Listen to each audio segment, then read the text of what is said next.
অরুণবাবু বলছিলেন যে কেন এবং কোন পরিস্থিতিতে দাঁড়িয়ে তিনি এটা আজকে করতে বাধ্য হয়েছেন বা রাষ্ট্রপতিকে তিনি সবটাই জানিয়েছেন, তার কাছে কোনো বিকল্প ছিল না। এমনকি তিনি এর আগেও বলেছেন যে প্রশাসনের তরফ থেকে তিনি লাগাতার অসহযোগিতা পেয়েছেন, আর সে কারণেই তার এই সুপারিশ।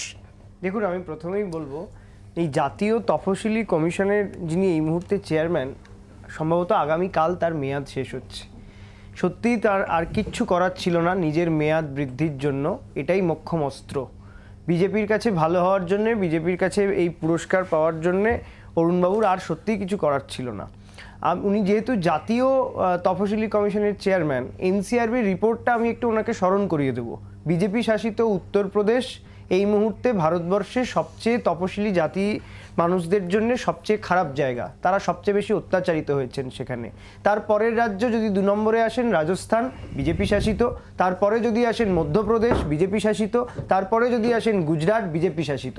সুতরাং জাতীয় তফসিলি কমিশনের চেয়ারম্যানকে আমি বলবো যে রাষ্ট্রপতি শাসন বাংলায় জারি করবার আগে আর যত ঘন্টা সময় আছে আর কি, তার মধ্যে উনি যদি একটু গুজরাট, উত্তরপ্রদেশ আর বিজেপি শাসিত বাকি রাজ্যগুলো ঘুরে আসতেন, তাহলে বোধহয় এই কথা এখানে বসে বলতেন না। তবে ওনার যা বক্তব্য শুনলাম, শুনে মনে হলো যে বিজেপির কোনো একটা ব্লকের তপশিলি সেলের সভাপতির বক্তব্যের মতোই। তা আমার মনে হয় না যে রাষ্ট্রপতি এতে সাড়া দেবেন। আমার মনে হয় না বিজেপির ছোট বড় মেজো তাবর নেতারা বারবার পশ্চিমবঙ্গে এসেই রাষ্ট্রপতি শাসন জারি করেছেন। উনি আসলে নিজের চেয়ার বাঁচানোর জন্য, বিজেপির কাছে সাধু সাজবার জন্য, পয়েন্ট বাড়ানোর জন্য, যাতে আর কিছুদিন জাতীয় কমিশনের চেয়ারম্যান হিসেবে থাকতে পারেন, তার জন্য এসব সুপারিশ করলেন। সন্দেশখালিতে আসল প্রকৃত সত্য যেটা, সেটা হচ্ছে টোটালটাই কনকক্টেড বাই বিজেপি। বিজেপি রাজনৈতিক স্বার্থ চরিতার্থ করবার জন্য, যেহেতু সন্দেশখালিতে বিজেপি কিছু নেই, করলো না কেন এই প্রশ্নটা উঠতেই পারে। আপনারা রাজনৈতিক দলগুলোকে আটকাচ্ছেন, পুলিশ আটকাচ্ছে, সেটা আলাদা বিষয়, কিন্তু যিনি সরেজমিনে পরিস্থিতি দেখতে এসছেন, কথা শুনতে এসছেন, তাকেই বা কেন আটকানো হলো? এই কথাটা তো তিনি বারবার করে বলছেন। তাকে এই কথা বলতেই হবে। বিজেপি তাকে যা শিখিয়ে দিচ্ছে তিনি তাই বলছেন। বিজেপি শেখানো বলি রাজস্বীদা। দেখুন, আজকে দাঁড়িয়ে আমি সুদীপের কথার আমি একটাই জবাব দেব। আজকে প্রতিমা ভৌমিক, তিনি একজন কেন্দ্রীয় মন্ত্রী।